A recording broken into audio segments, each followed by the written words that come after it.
Praise the lord. Hallelujah. Good morning.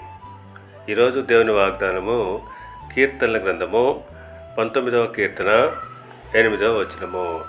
యెహోవా ఉపదేశములు నిర్దోషమైనవి, అవి హృదయమును సంతోషపరచును. ఆమేన్. క్రీస్తునందు ప్రియులారా, యెహోవా ఉపదేశములు నిర్మలమైనవి, దోషం లేనివి. అవి మన హృదయమునకు సంతోషాన్ని కలుగజేయును. అవి దొరికిన వారికి ఎంతో మేలు. అందును బట్టి దావీదు మహారాజు ఈ మాటలు చెప్పుచున్నాడు.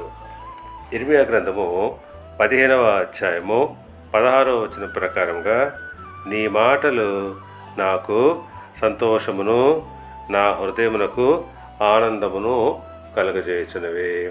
అవును, దేవుని మాటలు మనకు సంతోషాన్ని, మన హృదయానికి ఆనందాన్ని కలుగజేయును.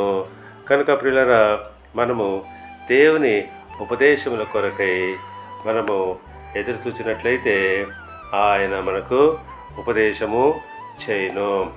అవి మనకు ఎంతగానో సంతోషాన్ని, మన హృదయానికి ఆనందమును కలుగజేయును. దేవుడు మిమ్మల్ని దీవించి ఆశీర్వదించి వర్ధిల్ల చేయునుగాక. ఆమేన్.